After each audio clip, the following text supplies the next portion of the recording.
북이스라엘 성경을 통해서 그 왕조를 우리가 볼 때 북이스라엘 가운데서 가장 악했던 왕, 그리고 가장 어두웠던 시기가 아합 왕이 통치하던 시기입니다. 어둠이 깊었습니다. 모두가 하나님을 떠났습니다. 하나님을 아는 믿음도 사라졌습니다. 우상을 적극적으로 섬겼습니다. 그러나 이런 과정은 결코 하루아침에 되는 것이 아니고 여로보암 때부터 시작된 역사와 시대가 깨어있지 못하니까 가면 갈수록 자손들이 하나님을 버리는데 적극적으로 버립니다. 우리는 북이스라엘의 멸망, 적어도 122년이라고 하는 앞서 남유다보다 멸망당했던 그들의 모습을 통해서 우리는 많은 것을 배우게 됩니다. 우리는 그런 전체를 밟지 말아야지. 우리는 하나님을 섬기는데 구원의 하나님, 은혜의 하나님, 영생을 주신 그 하나님을 가볍게 여겨서는 안 되겠지. 이런 마음으로 우리가 걸어간다면 참으로 다행일 것 같아요. 설교하는 이유는 다른 거 아닙니다. 여러분들을 설득시키고자 하는 것이 아니에요. 순종의 자리, 변화의 자리까지 가도록 하기 위해서 설교하는 겁니다.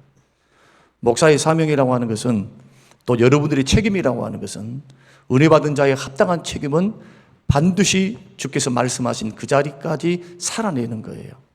그러려고 말씀을 듣고 주님 앞에 서는 것이지. 말씀은 들리는데 그 말씀은 삶 속에서까지 적용되지 않고 변화의 어떤 바람이 일어나지 않는다면 그것은 은혜 받은 자의 태도와 자세도 아닌 것뿐만 아니고 그것은 은혜 받았다 할 수도 없는 일들입니다. 한국교회 안에, 우리 안에 있는 이러한 병폐, 우리는 은혜 받았습니다. 우리는 주님 앞에 머물렀습니다. 우리는 수많은 말씀을 보면서 사실은 이런 말씀들이 우리 자신들, 한국교회를 바라보면서 우리의 신앙의 옷깃을 여밀 수 있는 기회가 된다면 얼마나 좋겠습니까? 한 영혼을 향하신 하나님의 마음, 우리의 마음 중심을 보기를 원하신 하나님의 마음, 그 마음을 알아서 함께 마음을 모으고 주님이 기뻐하시는 그 자리, 주께서 원하시는 그 자리에 우선순위를 두면서 왕 대신 주님 대신 그 주님을 따라가는 헌신과 변화의 역사, 이런 교회가 성림교회가 되시기를 주의 이름으로 축원합니다. 반드시 이런 교회가 돼야 돼요. 변죽만 울리는 교회가 돼서는 안 돼요. 경건의 모양만 있는 교회가 돼서는 안 돼요. 경건의 능력이 나타나야 되고 영혼이 구원을 받아야 되고 믿는 믿음의 사람의 영적 성장과 변화가 이루어지는, 개인적으로도 이게 복이에요. 이게 교회도 복입니다. 숫자와 건물과 이 모든 것보다 더 중요한 것은 이찬수 목사님이 말했던 것처럼 두렵습니다. 저는 두렵습니다. 2만 명이 넘어갈 때 그가 설교했던 그 목사님의 외침이, 저는 우리의 외침, 우리의 각성이 되어야 된다 생각합니다. 나는 건물 때문에 수많은 사람이 찾아오기 때문에 그것 때문에 나는 기뻐하고 거기에 만족하는 우리 교회가 되지 않기를 원합니다. 우리는 교회를 많이 지었습니다. 우리는 숫자가 많습니다. 재정이 넘칩니다. 그것을 가지고 하나님 앞에 우리가 내보이는 교회가 아니라 하나님을 닮아 예수님을 닮는 거룩하고 구별된 교회가 되기를 원합니다. 거룩하고 구별된 교회예요. 기독교 신앙 안에서 교회는 이 땅에 보이는 가시적 교회와 보이지 않는 불가시적 교회가 있습니다. 가시적 교회는요, 완전하지가 않아요. 100명이 모여도 모두가 구원받지 않습니다. 가라지와 축정이가 있으니까. 알곡도 있고 축정이도 같이 있어요. 누군지는 모릅니다. 그러나 교회에서 일어나는 많은 문제들, 많은 어려움들을 배후에는 알곡이 아니고, 기억하셔야 돼요. 하나님의 마음을 품은 사람, 그리스도의 사람이 교회를 해칠 리가 없어요. 예수 그리스도의 심장을 가지고 구원받은 하나님의 사람이 어떻게 핏값으로 산 하나님의 교회를 그릴 수 있겠어요? 주님도 그렇게 말씀합니다. 지금 보이는 교회는 불완전하다. 여기에는 다 섞여 있다. 가만히 내버려 두어라. 그 말이 뭡니까? 견뎌하는 것이죠. 참아라는 것이죠. 그러나 주님이 심판하실 그날, 주님이 재림하실 그날은 알곡은 모아서 창고에 드리고 쭉저기는 다 불러서 태우리라. 이게 주님이 가르치신 천국의 비유이고 우리의 교회의 현실입니다. 그래서 우리는 저 영원한 천국, 보이지 않는 천국, 주님이 오실 때 이루어질 교회는요, 네 교회 내 교회가 없어요. 2,000명 모였습니다. 3,000명 모였습니다. 그게 소용이 없어요. 5명이 모여도 2-3사람이 모여 있으면 교회입니다. 교회는 숫자가 아니에요. 만냐 정야가 아니고 2-3사람이 그리스도 이름으로 구원받은 백성이 모여 있는 곳입니다. 구원받은 백성, 예수 그리스도를 믿고 예수님이 나의 주님이시다, 예수님은 나를 다스리신다, 우리를 통치하신다, 그분의 말씀이 삶의 원리이다, 그 말씀이 생명이다, 이렇게 믿고 예수 따라가는 사람들이에요. 그러한 영원한 완성을 바라보며 우리에게 주어진 여건 안에서 부지런히 선교적 사명을 감당하는 겁니다. 교회 안에서는 사랑으로 종로를 타는 것이고, 믿습니까? 사랑으로 종로를 타는 것 이외에 다른 것 해서는 안 된다는 거예요. 다른 것. 뭐 군림한다든지 아니면은 교만한다든지, 그 주님과는 전혀 상관없는 그런 모습이고 주님이 기뻐하지 않아요, 절대로. 오히려 사랑으로 종로릇은 위에 있는 사람, 목사, 장로, 안수입사, 권사, 이런 분들이 더 종으로 섬겨야 돼요. 우리 교회뿐만 아니고 한국 교회 안에 코로나 이후에 일어나는 모든 지금 목회자들과 조금 깨어있는 성도들의 고민이 뭐냐? 예전과 같지 않다는 거예요. 예전과 같이. 언제 회복될까? 코로나 이전에, 그래도 그나마 코로나 이전에 있었던 그 신앙의 삶의 패턴, 그것도 모일 줄 알고 기도하려 하고 영혼을 찾으려 하고, 나 혼자만 잘 먹고 잘 살면 돼, 나 혼자 응답받으면 돼, 이게 아니고 주의 마음을 닮아서 주의를 살피고 영혼들에게 관심을 갖고 기도하며 그들의 영혼을 세우는 그러한 신실한 하나님의 사람, 그러한 때 그 모습 회복을 위해서 기도해야 된다. 이번에도 다른 교인입니다만은 교회가 한참 부흥하다가 코로나 시국이 지나가고 그리고 지나간 후에 일어나는 교회 상황들을 쭉 설명해 주시는데 너무 가슴 아팠어요. 그리고 부끄러웠어요. 저는 그 성도에게 이것은 그 교회 문제만이 아니라 한국 교회 안에 있는 문제, 전 세계적인 교회 문제이다. 이것은 이제 깨어있는 교회는 이 영적인 어둠에서부터 어떻게 다시 신앙의 열정을 불태우고 그리스도의 마음을 품고 주의 마음을 알아서 내가 누구를 보낼고 우리를 위해서 누가 갈까? 이런 주의 음성이 들려 주여 나를 보내주십시오. 주님 나를 보내주십시오. 주님 내가 주의 몸된 교회와 주의 뜻을 위해서 몸을 드리고 물질과 마음과 중심과 정성을 드리며 그 길을 걸어가겠습니다. 앞장서야 하실 분들이 누구입니까? 중직자들이에요. 더 기도해야 되고 같이 마음을 모아야 되고 뜻을 모아야 되고 협력해서 주의 일을 걸어가는 것. 초신자에 대한 것은 와준 것만 해도 감사해. 주일날요. 초신자들은 일주일에 한 번 오는 것만 해도 감사해요. 그러나 직분을 맡았다라고 하는 것은 하나님으로부터 그나마 꽤나 은혜를 받았다는 거예요. 은혜. 물이 위로부터 아래로 흐르는 것이지 아래에서부터 위로 흐를 수가 없어요. 윗물이 맑아야 아랫물이 맑은 거예요. 우리의 각성은 다른 각성 아닙니다. 먼저 믿은 믿음의 사람들의 각성이 돼야 될 줄로 믿습니다. 백성들이 문제가 아니에요. 오늘 본문의 말씀을 보면 지금 엘리야를 통해서 하나님께서 기적을 베푸시는데 하나님께서 불러서 응답하시는 하나님이심을 분명히 보이십니다. 누구 보라고 주께서 이 기적을 행하시느냐? 첫 번째가 왕과 그리고 제사장들과 그리고 백성들입니다. 갈멜산으로 다 불러 모았습니다. 백성들에게 왕 열왕기상 18장의 말씀 보면은 왕에게 엘리야가 요구를 합니다. 왕이시여, 바알의 제사장, 아세라의 제사장 합쳐서 850명을 갈멜산 꼭대기로 좀 보내주십시오. 그래서 번제단에 번제를 나무를 벌려놓고 각을 떠놓고 짐승을 바쳐서 불러서 응답하시는 그분이 참 신이니까 나 대결하기를 원합니다. 당신이 믿고 있고 당신이 섬기는 바알과 아세라가 정말 응답하는 신이라면 한번 해보십시다. 아합이요, 그 말을 좋게 듣습니다. 이세벨도 좋다. 850대 1이야. 백성들이 찾아왔습니다. 백성들이 모여있는 가운데서 엘리야가 뭐라고 선포하느냐? 선지자는 나 혼자 남았다. 눈으로 똑똑히 보라는 거예요. 850대 1 아닌가? 핍박이 얼마나 심하든지 선지자는 족족 잡아 죽이는 거예요. 그러니까 드러나서 예배를 드리고 드러나서 전도를 하고 드러나게 신앙생활을 할 수가 없으니까 후에 주님께서 밝히시죠. 18장 지나가고 20장, 21장 되어지게 되면 7,000명 내가 남겼어. 너 혼자만이 아니다 하시면서 위로는 하시지만 표면적으로 보십시오. 다 믿음이 쇠약해져 가고 있는 시대를 봅니다. 저는 어떤 의미에서 전 세계적인 현상일 수도 있고, 그리고 또한 주님의 재림이 가까워진 증거일 수도 있지만은, 그러나 이 시대를 살아가는 우리들로서는 책임이 있어요. 주의 말씀과 계시는 분명하게 우리에게 주어져 있고, 너는 어떻게 살기를 원하느냐? 이 시대 안에서, 이 시간 안에서 내가 너의 몸된 교회를, 내가 나의 몸된 교회를 너희들에게 부탁을 했는데 너는 어떻게 섬기고 어떻게 내 뜻을 알며 어떻게 살다가 너는 나에게 오기를 원하느냐? 주님의 부르심이 꼭 그런 부르심이에요. 여러분, 이 시대가요, 어디를 닮아가느냐? 아합 시대를 닮아가고 있습니다. 더 이상 전도가 안 됩니다. 여러분 기억하셔야 됩니다.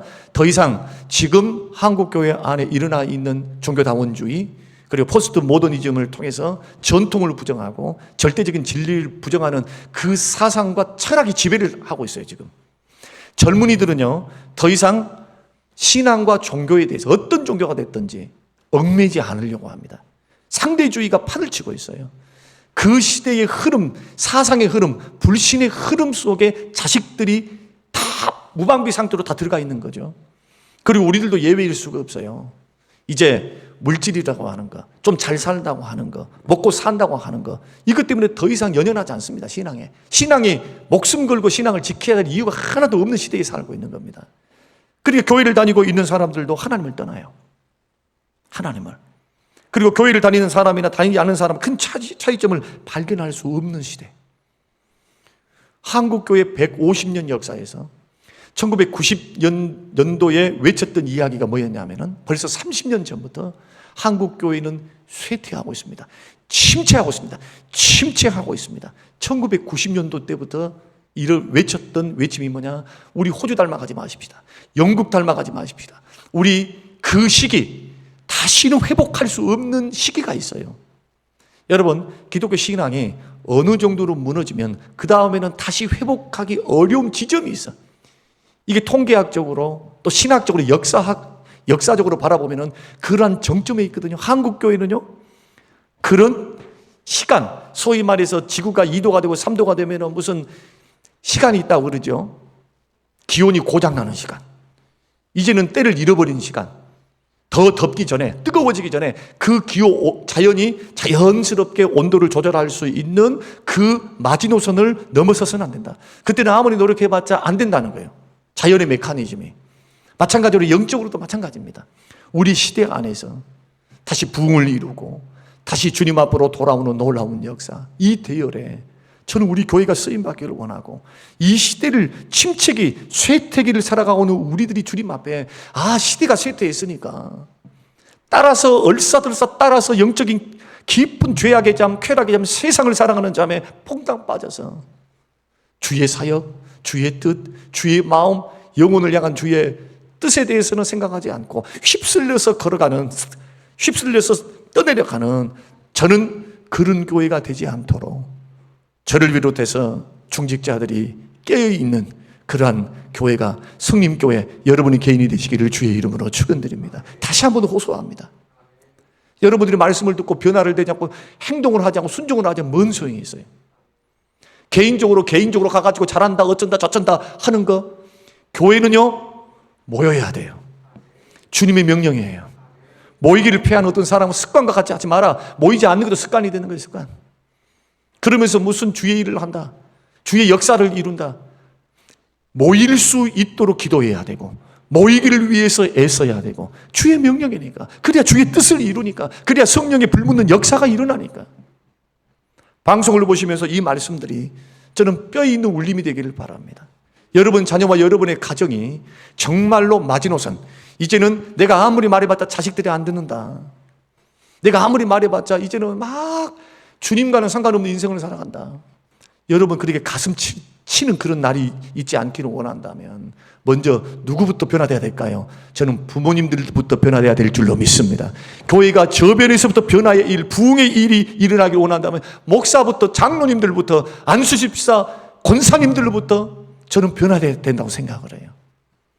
이제 코로나 시기 아닙니다. 이제 3년 전, 2년 전, 1년 전 그때와는 달라요.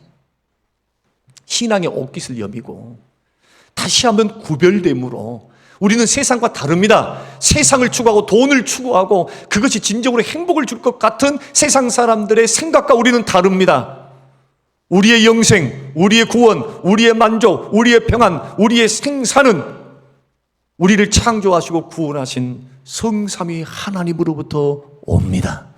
주님이 축복이십니다. 주님이 은혜이십니다. 이것을 믿고 걸어가는 삶으로 살아내야 된다는 거예요. 삶으로. 상황이 이렇습니다. 환경이 이렇습니다. 그러지 말고 상황과 환경 안에서 뛰어넘어서 엘리야가 종교개혁을 일으킵니다. 엘리야 혼자 하나님 앞에 담대하게 나아갑니다. 갈멜산에 올라갔습니다. 850대 1이어도 하나님이 우리 편이 되시면 850명이 이길 수가 없어요. 사람의 숫자, 세상이 달라들어도 하나님이 살아계시고, 엘리야의 기도는 세 가지예요. 하나님이 살아계심과 이 민족 가운데 살아계심과 내가 주님의 종됨과 저들을 돌이키시기를 원한다. 여러분 18장 집에 가서 한번 읽어보세요. 하나님께서는 지금 하나님을 떠나 있는 백성들이 하나님께로 돌이키게 하시는 하나님이심을 주님은 간절히 원하시는 거예요. 죄 가운데 빠져가지고 세상의 재미와 환락 가운데 그 즐거움 속에 폭탄받아가지고 그냥 그것이 인생의 전부야. 하나님이 전부, 하나님이 우선순위가 아니라 돌아오라는 거예요. 돌아오라는 거. 그것을 위해서 불러서 응답하시는 하나님이 지금 나를 이 자리 가운데로 부르시는 거. 엘리야가 미쳤다고 혼자 850대 1로 올라갔겠습니까? 자기 만용이 아닙니다. 하나님이 명령하셨기 때문에 올라가신 거예요. 하나님이 올라가서 850대 1로 대결을 했는데 결국 하나님께서 응답하십니다. 불러서 응답해요. 그런데 응답하시는 그 순서를 가만히 보면 지금 전도도 안 됩니다. 사람들이 요즘 열심도 없어요. 열심도. 적어도 가장 기본적인 것에서부터 정말 깨어서 우리가 기도하면서 우리가 먼저 잘을 해야, 아니 자식들한테도 야야 예배생활 그렇게 해야 돼, 헌금생활 그렇게 해야 돼, 내가 주님 앞에 정말 그런 삶의 모범을 보이고 신앙으로서 하나님 믿는 믿음으로 살아내는 것을 잘 보이면서 권면하면 참 좋겠는데 그러지 못하면서 어떻게 권면이 되겠어요? 무슨 본을 따라서 따라오겠어요? 그래서 앞서가는 우리들 부모님들 리더들이 엘리야를 닮았다. 정말 엘리야의 심령을 가지고 저는 이 전도대회를 임하기를 원하시고, 여러분의 인생과 삶, 우리의 인생과 삶에서 여러분 다른 것은 몰라도 믿음은 물러서는 건 아닙니다. 절대로 믿음은 퇴색되거나 믿음이 변질되거나 믿음은 뒤로 물러서는 것이 아니에요. 저와 여러분의 최후의 보루, 여러분이 그렇게 좋아하는 물질, 건강, 축복, 자녀들이 잘 되는 것, 최후의 보루가 바로 믿음이에요. 믿음. 보이지는 않지만, 눈에 보이지는 않지만 그리스도를 믿는 믿음, 하나님을 신뢰하는 믿음, 주를 의지하는 믿음. 근데 이 믿음은 어떤 믿음? 행동하는 믿음, 역사하는 믿음이라고 하는 것은 일하는 믿음이에요. 일하는 믿음. 오늘 신앙의 태도를 분명히 하라고 말합니다. 열왕기상 18장 21절에 엘리야가 모든 백성에게 가까이 나가 이르되 너희가 어느 때까지 둘 사이에서 머뭇하려느냐? 여호와가 만약 하나님이면 그를 따르고 바알이 만일 하나님이면 그를 따를지니. 다 누구 닮았습니까? 이 말씀이 예수님이 똑같이 했던 말씀이에요. 차든지 덥든지 하라. 신앙생활에는 이중 플레이가 결코 돼서는 안 됩니다. 여러분 인생 신앙생활 헛되게 신앙생활 하는 겁니다. 그러나 그 정점까지 가기까지는 과정이 있어요. 과정이 있으니까 점진적으로 우리는 뜨거워질 줄로 믿습니다. 확 뜨거워질 수는 없어. 그러나 점진적인 변화가 일어나야 돼요. 점점 어제보다 오늘이 더 믿음이, 어제보다 오늘이 더 뜨겁게 열정적으로, 식어졌다가도 다시 주님 앞에 말씀과 기도 가운데 불이 붙어서 갈급함으로 내 영혼을 세워나가는 영적인 경건의 훈련. 이것은 누가 해줍니까? 누가 못해요? 목사를 중심으로 모여서 성령의 역사 가운데 나아가는 것은 우리들의 몫입니다. 헌신이 필요합니다. 그래서 신앙의 태도를 분명히 하라 하면서 그가 취했던 방법, 응답받기 전에 제일 먼저 했던 거, 세상과 구별되어서 하나님이 우리 하나님이십니다. 나는 하나님을 사랑합니다. 나는 하나님을 섬기는 자입니다. 나는 첫 번째 단계가 뭐냐? 무너진 제단을 수축했습니다. 여러분 구별된 삶을 살기를 원한다면 여러분 무너진 예배 생활 반드시 세우시기를 주님의 이름으로 축원드립니다. 무너져 있던 제단이에요. 무너져 있던 제단. 믿음의 선배들이 먼저 제단을 쌓고, 그 말이에요. 먼저 앞서간 부모, 앞서간 목사님, 앞서간 형제, 앞서간 어떤 조상, 200년 됐든 300년 됐든 먼저 믿은 사람들이 세워졌는데 얼마나 그 시대가 타락해버렸는지 제단이 무너져 버렸어요. 예배를 드린 사람이 없어. 여러분 영국 같은 경우는요 심각합니다. 젊은이들이 교회를 나오질 않아요. 노인들밖에 없어요. 스펄전 목사님이 200년 전에 스펄전 목사님이 전 세계에서 제일 큰 교회를 냈어요. 그 교회 건물이 그대로 지금도 남아 있습니다. 그런데 몇 명 모여 있습니까? 20명 남았어요. 20명. 곧 교회 문을 닫아야 될 것 같아요. 유지할 수가 없어요. 무너진 예배부터 먼저 세우셔야 구별된 방향으로 나아갈 수가 있다. 예배란 뭐냐? 하나님께서 주신 사랑과 은혜에 대한 우리의 반응이 예배예요. 하나님이 나를 사랑해 주셨다. 하나님의 구원을 주셨다. 하나님의 공급해 주셨다. 하나님이 도와주셨다. 하나님이 인도하신다. 그 은혜에 대한 감사와 찬송에 합당하게 돌려드리는 게 바로 예배다. 예배는 우리가 막 은혜만 받는 것 아닙니다. 말씀만 받는 것이 아니에요. 찬양과 기도를 통해서 우리의 몸과 마음이 제물이 되어서 하나님 앞에 하나님 제가 나왔어요. 하나님 영광 받아주세요. 주님 만나러 왔어요. 세상에 내가 그렇게 좋아하는 일들도 다 내려놨습니다. 이 시간의 주인은 하나님이십니다. 이 시간은 나는 주를 만나기 원합니다. 주님 영광 받으시고 찬양을 받으시옵소서. 그래서 예배 시간에는요 지각하면 안 돼요. 첫째. 두 번째 집중해야 돼요. 집중. 이 시간은 주님 만나는 시간이고 주님 앞에 경배 드리는 시간인데 만왕의 왕 되시고 만주의 주가 되신 주님 앞에 와 있잖아요. 물론 여기서 말씀하는 집중하라 라고 하는 거 여러 가지 상황들이 있겠죠. 그 상황들을 다 무시하는 말은 아니에요. 그러나 그런 상황을 고려하시는 하나님께서 받으시기에 내가 너를 이해한다 라고 여기는 것이 아닌, 멀쩡하게 나왔는데 생각이 딴 데가 있어요. 믿음이 없으니까 헛되게 반응을 해요. 준비하지 않아요. 준비. 그 다음날 일찍 자서 하나님 앞에 예배를 준비하는 그 마음으로 하나님 앞에 정성을 드리고 마음의 중심을 드리는 거 얼마나 귀합니까? 준비하는 거 열정적으로 찬송해야 돼요. 코로나 시국 이후에요 일어났던 교회 평백 가운데 하나, 입을 안 벌려. 입을 딸싹거리질 않아. 찬송을 안 한단 말이에요. 찬송을. 목이 아파가지고 목이 힘들어서 그러신 분들 어쩔 수가 없어요. 그러나 앞에서 찬양하는데 목소리를 내서 찬양을 해야지. 만약에 성가대를 보면서 성가대를 보고 우리 찬양 안 하고 성가대 없애야 돼요. 왜? 찬양과 예배라고 하는 것은 우리가 하는 거예요. 우리가. 이 독특한 사람만 딱 세워놓게, 종교개혁자들이요 종교개혁을 딱 했을 때 제일 먼저 뭘 없애느냐? 복장 없앴어요. 복장. 금가락지하고 모자 쓰고 화려한 옷을 입고 하나님 앞에서 막 신비하고 거룩하게 했던 그 복장 없애버렸고, 두 번째는 성상들 다 없애버렸고, 벽화 같은 거 1계명 2계명 때 따라서, 세 번째 성가대 없어요. 성가대. 왜요? 성가대가 찬양하는 전유물이 저 사람들만 되면 되겠습니까? 회중 찬양입니다. 우리 모두가 찬양해야 될 줄로 믿습니다. 모두가 입을 벌려서 찬양을 해요. 하나님 앞에, 살아계신 하나님 앞에. 찬양이 그냥 무조건 뭐 내가 은혜 받기 위해서 찬양합니까? 찬송을 통해 하나님 영광 돌려드리기 1차적으로 만왕의 왕께, 구원의 주님께 힘 다해서 마음 가사 뜻을 생각하면서 하나님 앞에 찬양하는 모습이 보여야죠. 다시 한번 무너진 예배 생활 회복돼야 될 줄로 믿습니다. 이 네 가지 중에 한 가지라도 만약에 여러분 저촉되었다면 예배 생활, 여러분 재단 무너지고 있는 거예요. 교회는 남았지만 진정으로 주께서 받으실 만한 예배가 되지 못할 것이다. 저는 단언할 수 있어요. 다시 한번 무너진 재단, 무너진 예배 회복할 수 있는 우리 성도님들이 되시기를 주의 이름으로 축원드립니다. 두 번째는 뭐냐? 진실한 기도드려야 합니다. 다른 방법 하나도 없어요. 영혼이 살아나는 거, 내가 구별되게 사는 거, 내가 세상과 더불어서 죄악과 싸워서 사는 거, 죄의 유혹으로부터 승리할 수 있는 방법, 말씀과 기도 이외에 다른 방법이 뭐가 있습니까? 없어요. 진실하게 기도했어요. 사람이 듣든지 아니 듣든지. 주위에 백성들이 그렇게 많이 있었죠. 수많은 백성이 보고 있었어요. 850명의 아세라와 바알의 제사장들이 보고 있었어요. 상관이 없어요. 그 사람들이 보고 있다 해서 내 기도가 무슨 더 가장할 필요도 없고 외식할 필요도 하나 없어요. 백성들이 본다고 무슨 아세라 선지자들과 바알 선지자와 같이 막 창을 찔러가면서 막 우리의 정성을 받아주세요, 어쩌세요, 희생 피를 흘리면서 아무리 해봤자 그런 식으로 할 필요도 없어요. 몇 마디 했습니까? 오늘 시간을 계산해 보십시오. 기도하는 것 그 기도 1분입니다. 다시 말씀드립니다. 1분입니다. 1분. 시계를 재봤어요. 제가 시계를 재고 딱 보니까 1분 미만이에요. 40초. 그런데 그 기도에 하나님께서 불러서 응답하셨습니다. 그리고 세 번째는 뭐냐? 850명을 다 쳐서 죽였습니다. 백성들에게 사로잡아라 그래요.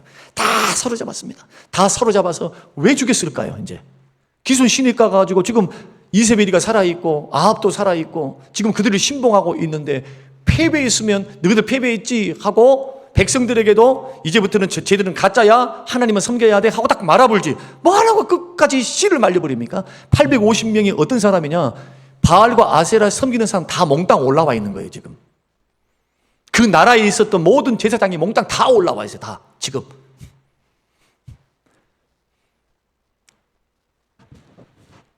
엘리야가 붙잡은 게 아니고 백성들이 시켜서 붙잡았습니다. 그리고 백성들이 다 끌고 왔어요. 기손 시내가에서 엘리야가 한 사람 한 사람씩 다 죽입니다.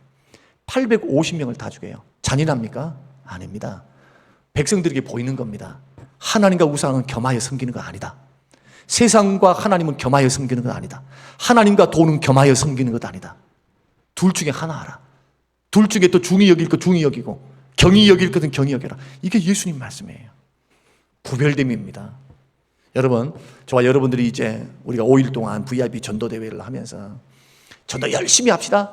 저는요, 이 기간 동안에 우리가 은혜를 받고 우리가 깨어지고 우리가 회개하고 우리가 하나님 앞에서 신앙을 점검하는 시간이 됐으면 좋겠습니다. 이 기간을 통해서 각석에서 2달 동안 각석에서 기도하고 그리고 전도하고 영혼을 향하여 돈 벌기만 생각했던 내가 주의 뜻을 따라서 영혼들을 살펴보면서 전도하고 기도하는 그 기간 하나님 얼마나 기뻐하시겠어요? 이것이 다니엘 기도로 그대로 이어져야 돼요. 부흥이 일어나야 돼요. 저런 이러한 대열에 저와 여러분들이 함께 동참해서 옆 사람 쳐다보지 말고 각자 한 사람 한 사람 자기만 변화되면 우리 교회가 변화돼요. 새로워질 수 있어요. 은혜로울 수 있어요. 이런 뜨거운 역사 가운데 있으면 젊은 사람들 오후에 다 보십시오. 제가 가만 내버려 두는 이유가 있어요. 애들 때문에 오후 예배를 드릴 수가 없어. 어떤 교회가 대안을 좀 마련해서 놀이동산, 뭐라도 방 안에 해가지고 애들 놀게 해주면 거기 사람을 붙여가지고 돌아가면서 누군가가 거기서 있으면서 놀아주면서 와서 오전 예배 드리고 점심때는 이렇게 했으니까 그 다음에 예배까지 드리고 갑시다. 애들 봐줄라요. 이렇게 된다면 하라고 하겠지만 애들을 데리고 내버려 두면은 찾기로 나가버려. 저한테 이제 피드백이 뭐냐? 위험하다는 거예요. 위험하다는 거. 애들끼리 가가지고 저기 어디냐? 여기 다이소까지도 가서 이제 다이소 생기면 더 이제 그래. 애들까지 가가지고 교통사고 날 수도 있고 이런 이야기들 들으면서 많은 생각을 하게 돼요. 그게 하나님 앞에 구하는 거예요. 기도. 하나님, 교회 건물이 필요합니다. 이런 부분들이 필요합니다. 하나님의 복음을 위해, 교회를 위해, 예배를 위해서 주님 필요합니다. 저는 그렇게 구합니다. 저는. 오늘 저와 여러분이 믿음의 길을 걸어갈 때 정말 이 2달 동안 함께 기도하고 함께 찾고 함께 구호를 외치며 주님의 역사의 대열에 함께 구별됨으로 여러분 나아갈 수 있는 우리들이 되기를 바라고, 예배생활, 기도생활 기초입니다. 이것이 반드시 세워져야 구별됨으로 삶의 결단이 일어나야 돼요. 삶에서 하나님과 다른 것과 옆바깥 잡수지 말고 다른 것 대체하지 말고 하나님을 하나님 되게 해드리는 그러한 하나님의 주권을 인정하는 우리 순종하는 삶을 꼭 살아낼 수 있는 우리 모든 성도님들이 되시기를 주님의 이름으로 축원합니다. 고마우신 하나님 아버지, 간절히 기도합니다. 행사로 마치지 않게 하여 주시옵소서. 영혼을 향한 주의 마음, 그리스도의 마음, 그리스도의 심장을 우리에게 주시옵소서. 순환에 있는 믿다가 낙심하는 영혼들, 결과와 열매는 주께 맡기렵니다. 주님 기도하렵니다. 찾아가렵니다. 그들에게 호소하렵니다. 하나님 은혜를 베풀어 주시옵소서. 성림교회가 일어나게 하여 주시옵소서.